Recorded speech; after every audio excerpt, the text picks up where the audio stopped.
Hi, I'm Walter Grayman, representing the Environmental and Water Resources Institute, EWRI's WDSA History Project. The purpose of this project is to document the history of water distribution system analysis. An important part of this project is a series of interviews with engineers, modelers, researchers, and practitioners who have made significant contributions to the field of water distribution system analysis. Our interview today is with Dr. Steve Buchberger. Steve is the head of the Department of Civil Engineering, Architectural Engineering, and Construction Management at the University of Cincinnati.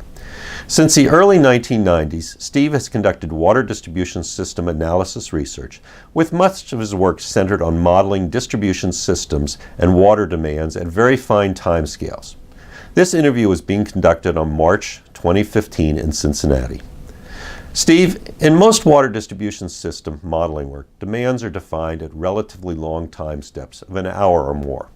In your work, you have generally looked at time frames in the minutes or seconds, or even down to individual fixture-level water use events. How did you first get involved in this form of water demand analysis? Okay. Good morning, Walter, and thanks very much for inviting me to join you this morning on this trip down memory lane. You had asked me how I got involved in modeling demands on a very fine scale. And I think the story actually goes back quite a few years. I think the initiating event was the Safe Drinking Water Act. And as I recall, the Safe Drinking Water Act moved the point of compliance for water distribution systems from the treatment facility out to the end user.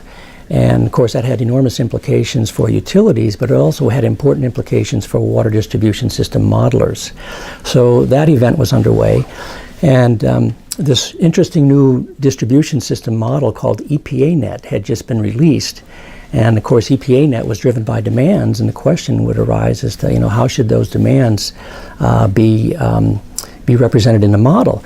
And I think historically, as civil engineers, what we did with distribution systems is we were interested in fire flow demands. We were looking at large-scale extreme events for design purposes.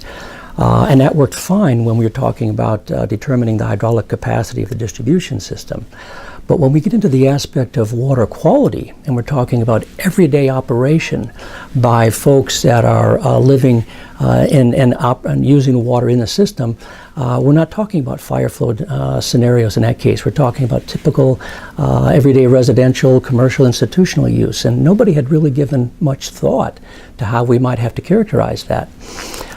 So we had that event, and then just the luck of being located in a city on a campus close to a federal research lab. We had lots of water expertise and lots of people who were talking about problems like this.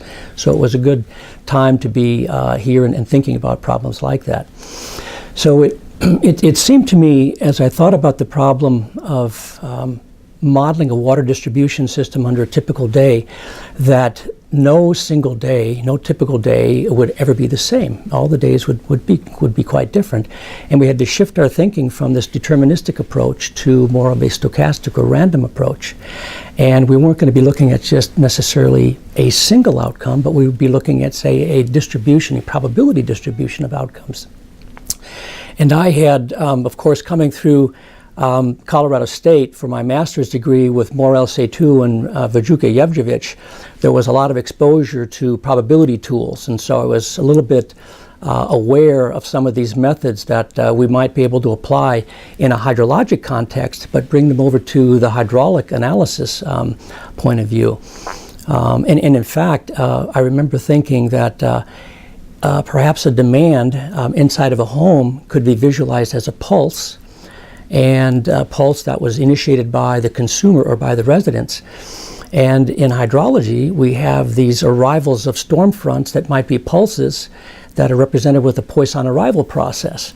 And so I thought, well, why not represent residential water use as a Poisson arrival process with the simplest geometric representation would be a rectangular pulse.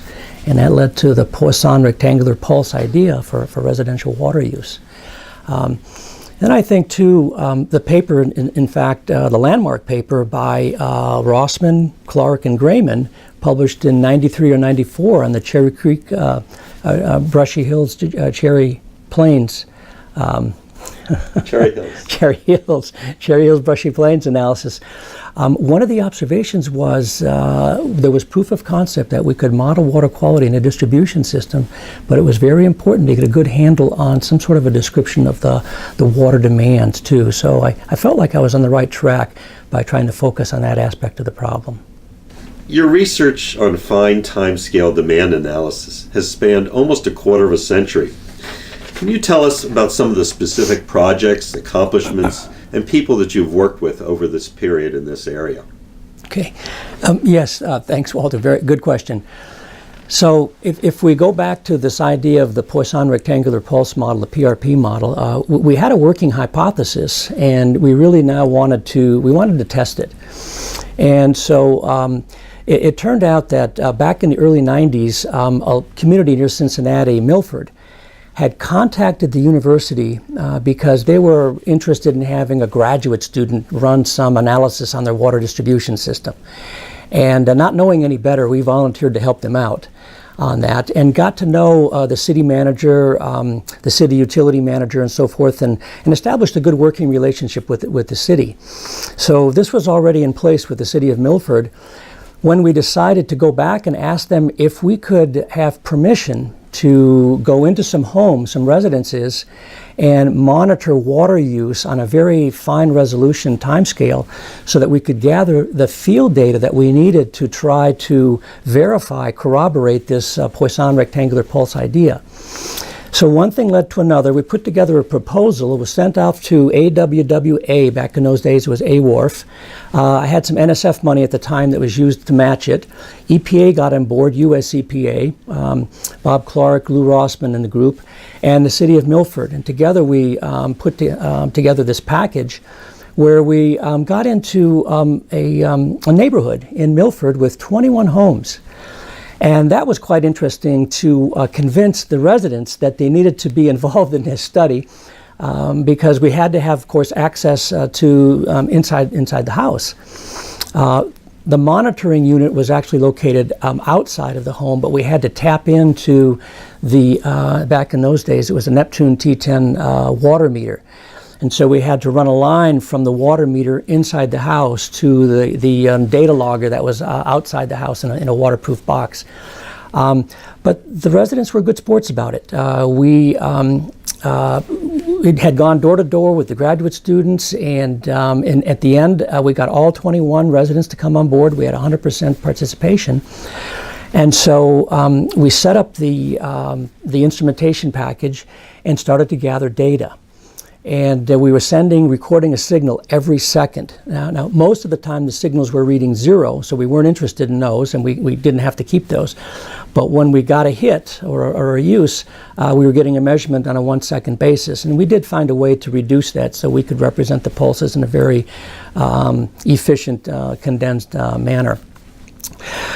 This was back in the day, too, before the internet had really arrived. So we had promised that we would leave, we were going in on the phone lines back in those days when we were gathering the data. And so part of the incentive we had for the families to participate was that we would leave this internet phone line in place for them if they would allow us to continue monitoring. And again, they were game. Well, this went on for 2 years. And during this 2-year period, we locked in on a 7-month period where we had more or less 95% data recovery and managed to get hundreds of thousands of individual water uses recorded at these 21 residences. Now, when we recorded the water use, we actually couldn't tell which particular fixture inside the home was using the water. Our control volume was the home itself. So we couldn't tell if it was a shower, if it was a dishwasher, a clothes washer, a toilet, initially. After the fact, however, after we'd gathered several thousands of water uses at particular homes, you could see certain trends and certain clouds of uses, clusters of data that you could point to and say, well, that's probably the toilet being used or so forth. But we never really attempted to quantify at an individual fixture basis what was going on. It was some years later that Miriam Blocker and her group in Europe was looking at the individual fixtures. We were more focused on individual homes as our control volume. So 3 years practically to gather the data, and there was also a water quality study that was taking place on the side. And then we had to write it up. And that took a lot more effort than I anticipated, and that also took about a 3-year period. And in the meantime, the project sponsor was getting very antsy about things. We kept assuring them that the package was coming together.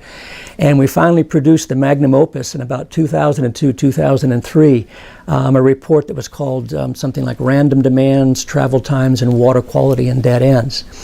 And in the report, I thought that we had quite conclusively verified that the PRP model was indeed a viable alternative, a description of residential water use. I felt comfortable that we had verified the hypothesis.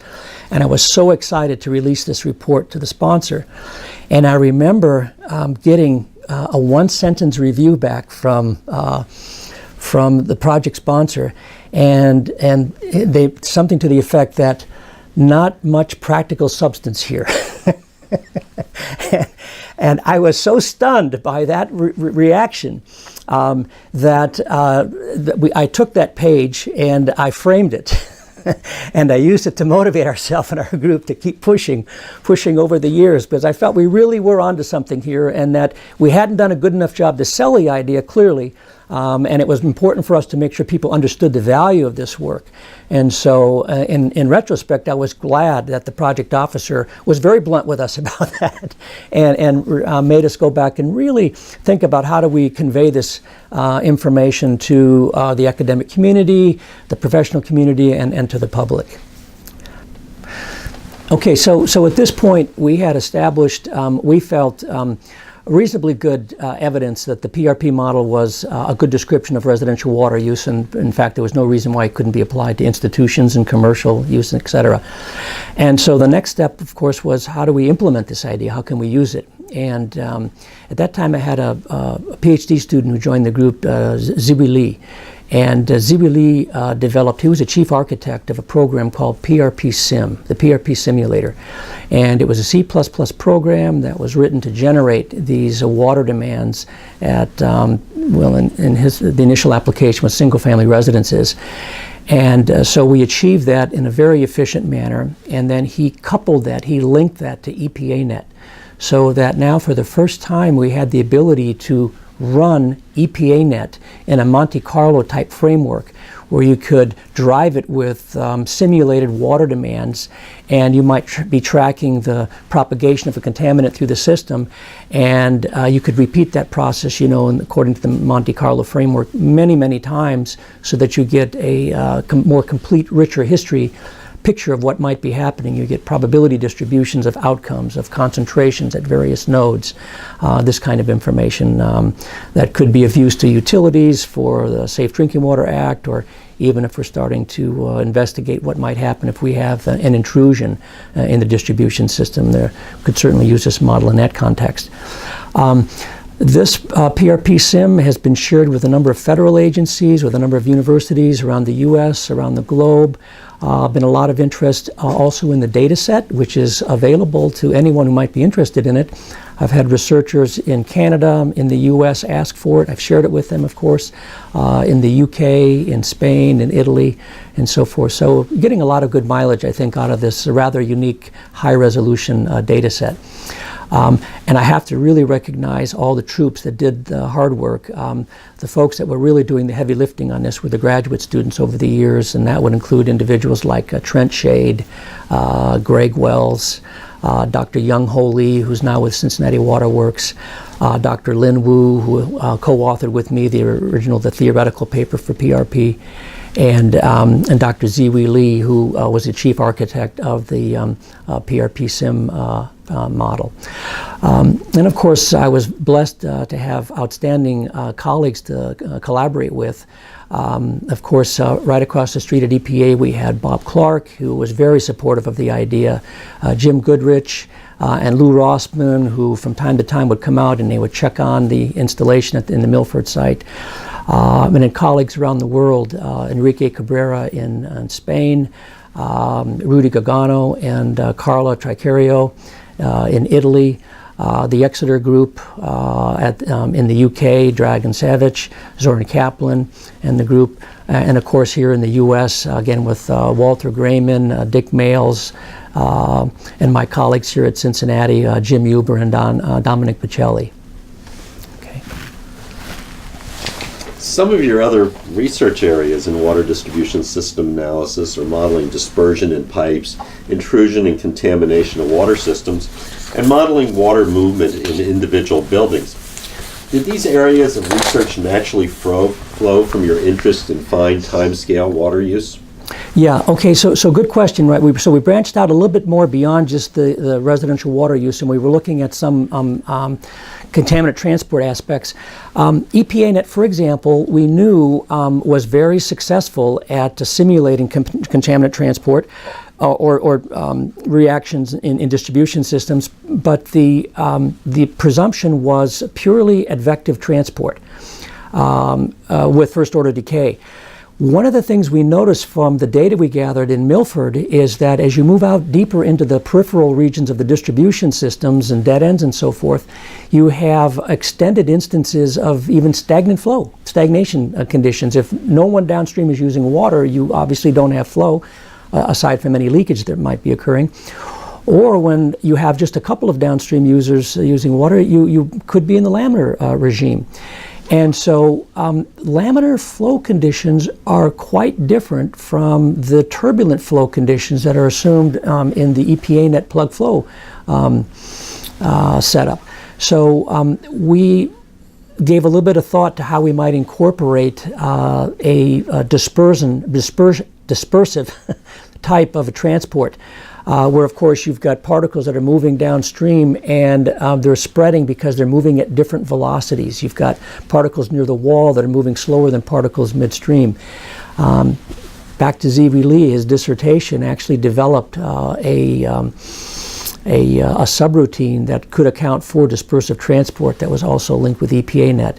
And at that point we were also working with colleagues at the Mexican Institute of Water Technology, Velichko Zatskov, and his staff. And he then published some work on a dispersive model that did a very nice job of returning to the 1994 paper by Clark, Grayman, and Rossman, and looking at the behavior of the tracer in the dead end, and where the original simulation showed spikes, when actually there was a rather pronounced decay, he was able to capture that behavior by modeling that behavior in the dead end as a dispersive transport process, a combination advection dispersion transport process.